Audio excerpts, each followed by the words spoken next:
ये बार बार दोहराना चाहिए। 140 करोड़ लोगों को रट हो जाना चाहिए जिससे कोई हिम्मत न कर सके इमरजेंसी डालने की। हर बच्चे को रटाना चाहिए कि तानाशाहों को क्या करना चाहिए।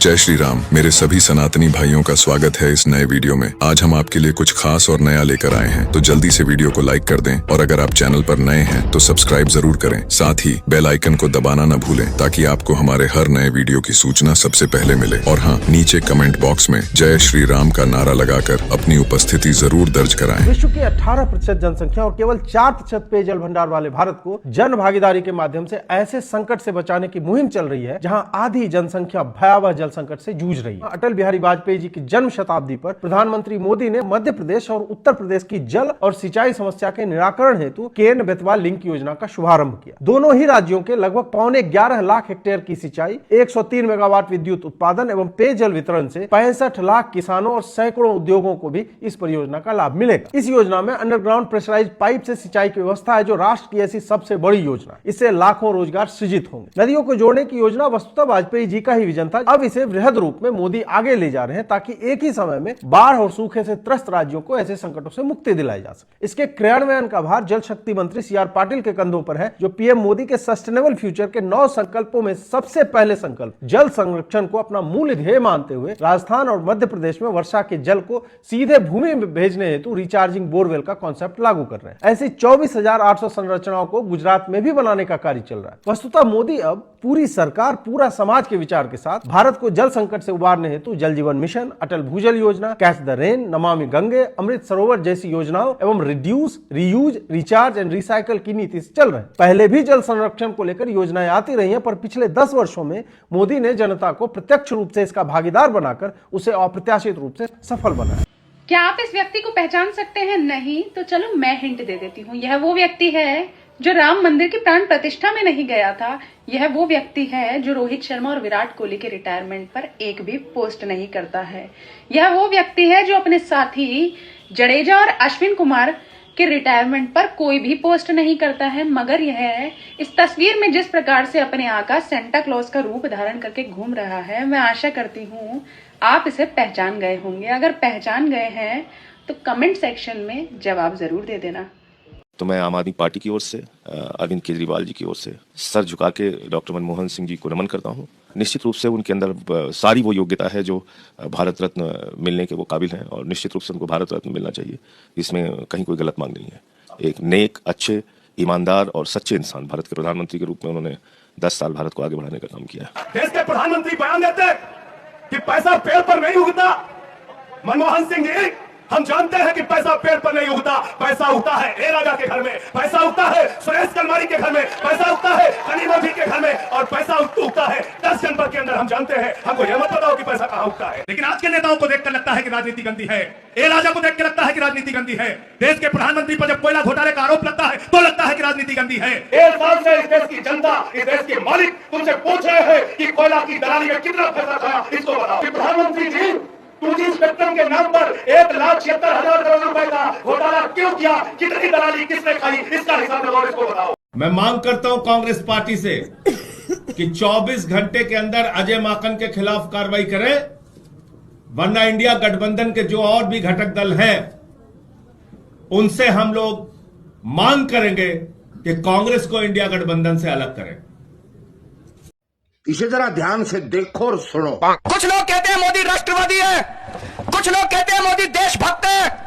आज आपकी जिम्मेदारी है जाके कहना कि मोदी जैसे बड़ा देशद्रोही कोई नहीं है। दोस्तों, एक वो वीडियो भेजा केजरीवाल जी का जिसमें आप प्रधानमंत्री नरेंद्र मोदी को देशद्रोही बता रहे हैं। मैंने कभी देशद्रोही नहीं, इसका तो वीडियो है, दिखाइए। पूरी दिल्ली के अंदर सीसीटीवी कैमरा लगाए जाएंगे और हमने हिसाब लगाया है कि 10 से 15 लाख सीसीटीवी कैमरे लगाए जाएंगे। लाजपत नगर में स्टेज से बोले कि केजरीवाल ने कहा था मैं दिल्ली में सीसीटीवी कैमरे लगाऊंगा, 15 लाख वही जवाब कह रहे हो, 15 लाख सीसीटीवी कैमरे लगाऊंगा। 10 लाख 15 लाख की फिगर ये पता नहीं वो कहां से लेके आए हैं, उन्हीं से पूछिएगा। 5 साल में यमुना को इतना खूबसूरत बना देंगे कि आप अपने बच्चों के साथ पिकनिक मनाने के लिए यमुना के तट पर जाना शुरू करेंगे। मैंने 10 बार दिल्ली में बोला है कि अगर मैं 2025 25 तक यमुना साफ मत करूं, अगली बार मेरे को वोट मत देना। पर अरविंद, आपने 2015 में भी बोला था। नहीं बोला था, यमुना के लिए नहीं बोला था। बाटला हाउस एनकाउंटर के ऊपर जो प्रश्न चिन्ह लगे, उन प्रश्न चिन्हों ने ये प्रश्न खड़ा किया कि क्या पुलिस जो बातें बोलती है और जो एनकाउंटर करती है और जो ब्लास्ट के बाद जो थ्योरीज देती है, क्या वो सारी सही है? दिल्ली पुलिस ने हमला किया गुनहगारों पर, तो आपने उस पर सवाल उठा दिया। बाटला हाउस का उन्होंने जिक्र किया कि उन्होंने कहा कि ये फर्जी एनकाउंटर का हाउस बाटला हाउस। मैंने तो नहीं कहा। आपने नहीं सवाल, हमने कभी सवाल नहीं उठाया। इंडोनेशिया में मुसलमान की संख्या 90% है और हिंदू की संख्या 2% है। वहाँ पे हिंदू के मंदिर 11,000 है। वहाँ पे आज तक कभी दंगल नहीं हुई। क्यों? आपको पता है, वहाँ पे RSS नहीं है। इंडोनेशिया एक इस्लामिक मुल्क है और वहाँ की डेमोक्रेसी में हिंदुओं को हिस्सा लेने का अधिकार नहीं है। इसका मतलब ये है कि वहाँ पर हिंदू वोट नहीं कर सकता और वहाँ पर मंदिर सिर्फ इसलिए हैं जिससे वो रेवेन्यू जनरेट करते रहें और इंडोनेशिया की GDP को हेल्प मिलती रहे। जहाँ तक रही RSS की बात, तो RSS 57 मुल्कों में भी नहीं है। RSS अमेरिका में नहीं है, फिर भी वहाँ पर प्लेन उठा के मार दिया गया, बिल्डिंग में हजारों लोग मर गए। RSS ब्रिटेन में भी नहीं है, फिर भी वहाँ पर ग्रूमिंग गैंग बना के बच्चियों का रेप किया गया। RSS फ्रांस में भी नहीं है, फिर भी वहाँ पर चार्ली हेब्दो के कारण पूरे फ्रांस को जला दिया गया। RSS सीरिया में भी नहीं है, सिया सुन्नी की लड़ाई किस बात की है। RSS पाकिस्तान में भी नहीं है, अभी 20 नवंबर को पाकिस्तान में सुन्नियों की मस्जिद में बम ब्लास्ट हुआ है। RSS पोलैंड में भी नहीं है, लेकिन फिर भी पोलैंड में हिजाब बैन है, मुस्लिम बैन है। समझने वाली बात यह है कि इस्लाम का एक कॉन्सेप्ट है, इस्लाम कभी डेमोक्रेसी से नहीं चल सकता। इस्लाम का कॉन्सेप्ट है कि आप सिर्फ अपने पैगंबर की अल्लाह के लिए ही वफादार रहेंगे। इसलिए जो मुसलमान है वो अपने माता पिता के सामने भी नहीं झुकते, क्योंकि जो झुकना है उन्हें सिर्फ अल्लाह और पैगंबर के सामने झुकना है। मतलब वफादार सिर्फ पैगंबर और अल्लाह के लिए ही रह सकता है मुसलमान, एक सच्चा मुसलमान। ये इस्लाम का कॉन्सेप्ट है। जिस सूर्य में 13 लाख पृथ्वी समा सकती है, उस सूर्य को एक जनाब ने बचपन में ही फल समझ के खा लिया। मैंने भी सुना था पेड़ के नीचे ज्ञान मिलता है, तो तू क्यों नहीं जाकर पेड़ के नीचे ज्ञान ले लेता? और ज्यादा ज्ञान देने का शौक हो तो अपने घर से शुरू कर, सोशल मीडिया पर बक्कर नहीं, समझा? नीले अंडे।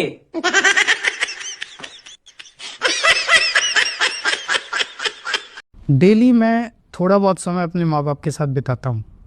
शाम को जाके थोड़ी देर उनके कमरे में जाता हूँ, उनके साथ बैठता हूँ। मैंने उनको बहुत मिस किया। और फोटोशूट भी नहीं कराते ना? फोटोशूट वगैरह में कभी नहीं। ये मेरे प्राइवेट मोमेंट्स हैं। मैंने कभी अपने पेरेंट्स के साथ बिताए हुए पलों को जग जाहिर नहीं किया है।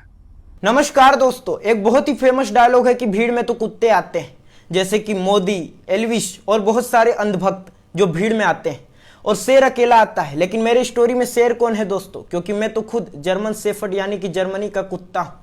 पहली तारीख को वक्फ बोर्ड के इमामों को तनख्वाह मिलती है, जिस तरह से दिल्ली सरकार के विधायक को मिलती है, उस तरह से इनको पहली तारीख को मिलती है। मौलवियों को तो तनख्वाह दे रहे हैं, अरे भाई आप पुजारियों को क्यों नहीं वेतन दे रहे हैं? पुजारियों ने तुम्हारा क्या बिगाड़ा है? बताइए। राम मंदिर के लिए उन्होंने 10 रुपए का दान दिया हो, सब हज हाउस के लिए दिल्ली में द्वारका में बन रहा है 100 करोड़ रुपए दिया, गुरुद्वारे में दे रहे हो क्या? पुजारियों को दे रहे हो क्या? मंदिरों से भी टैक्स लिया जा रहा है, तो दूसरे धर्म को क्यों दिया जा रहा है? एक ही धर्म का ख्याल क्यों रखा जा रहा है? दो मुंह का सांप होता है ना, वो दो मुंह वाले सांप है केजरीवाल जी। किसी एक धर्म संप्रदाय को विशेष सुविधाएं दी जाएं और अन्य किसी धर्म संप्रदाय को सुविधाएं न दी जाएं, ये बात तो गलत है। केजरीवाल ने आपके लिए कोई सुविधा की? कोई सुविधा नहीं की जी हमारे लिए। आप लोगों ने सपोर्ट किया केजरीवाल को, लेकिन उसके बाद भी उन्होंने तुष्टीकरण किया। उन्होंने मौलवियों को तो सैलरी दी, पर आप लोगों को नहीं दी। हमको कोई सैलरी नहीं। इसी बात की नाराजगी? हाँ जी, इसी बात की नाराजगी।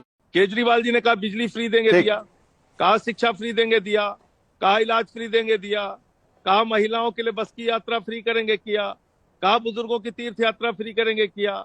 कहा फरिश्ते स्कीम लागू करेंगे, किया। और वादा पूरा करना। संजय सिंह आप बात कर रहे हैं, बताइए ना। 11,000 डीटीसी बसेस आई क्या? 500 नए स्कूल के नाम बताएंगे क्या? 24 नए अस्पताल के नाम बताएंगे क्या? 20 नए यूनिवर्सिटी के नाम बताएंगे क्या? आप बता दीजिए कि यमुना जी साफ हुई क्या? बता दीजिए एयर पोल्यूशन मुक्त हुआ क्या? आप लोग बात करते वादे पूरे करने के। अरे भाई, अन्ना जी का वादा तोड़कर लालू की गोद में बैठ गए। कांग्रेस से हाथ नहीं मिलाएंगे वादा तोड़कर कांग्रेस से साथ मिल गए। फिर आपने वादा किया था कि छोटे घर में रहेंगे, शीश महल में घुस गए। बोला था स्वराज लागू करेंगे, शराब लागू कर। क्या है सोनाक्षी सिन्हा का आतंकी कनेक्शन? अभी हाल ही में सोनाक्षी सिन्हा और उनके पति जहीर इकबाल सिन्हा के आतंकी कनेक्शन की बात इसलिए हो रही है क्योंकि सोनाक्षी सिन्हा ने एक फंक्शन में हिस्सा लिया था और उसी फंक्शन में वे उस शख्स के साथ खड़ी होकर मुस्कुरा रही हैं जिस पाकिस्तानी व्यक्ति को भारत के खिलाफ आतंकी गतिविधियों में लिप्त होने की वजह से और भारत में टेरर फंडिंग के इल्जाम के चलते गृह मंत्रालय द्वारा उसे बैन किया गया है। अब सवाल उठना तो लाजमी है कि जहीर से निगाह होने के बाद आखिर सोनाक्षी सिन्हा क्यों भारत विरोधी आतंकियों से मिल रही है? क्या इसके पीछे कोई मंसूबा है या फिर ये महज एक संयोग है? एक अभिनेत्री होने के साथ साथ वे एक पॉलिटिशियन की बेटी भी हैं, तो क्या उन्हें इस बात की जानकारी नहीं होगी या फिर उनके पति जहीर इकबाल क्या इस बात से अनजान होंगे कि वो जिस व्यक्ति के साथ मुस्कुराकर टेबल शेयर कर रहे हैं, खड़े हैं, फोटोज खिंचवा रहे हैं, वो लंबे समय से भारत में ब्लैक लिस्टेड है। कुरान केवल मुसलमानों के लिए पाक नहीं है, वो हिंदुओं के लिए भी पाक है। मेरा मानना है कि कोई भी सच्चा हिंदू कभी भी कुरान को नापाक नहीं कर सकता। तो मुझे बहुत दुख हुआ और आज पूरे दिल से अल्लाह ताला से इफ्तार के इस वक्त दुआ मांगते हैं।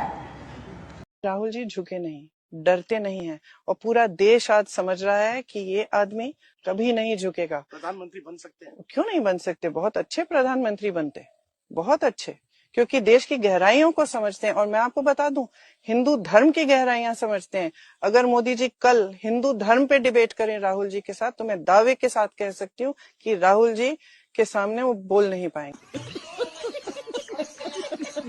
दीदी वाह दीदी, नहीं दीदी वाह दीदी, दीदी महीने की सैलरी रुकी है। हम 17 महीने की सैलरी की डिमांड लेकर आए हैं कि हमारी 17 महीने की सैलरी दे दो, क्योंकि जितने इमाम हैं, करीब 250 इमाम, ये सारे के सारे परेशान हैं।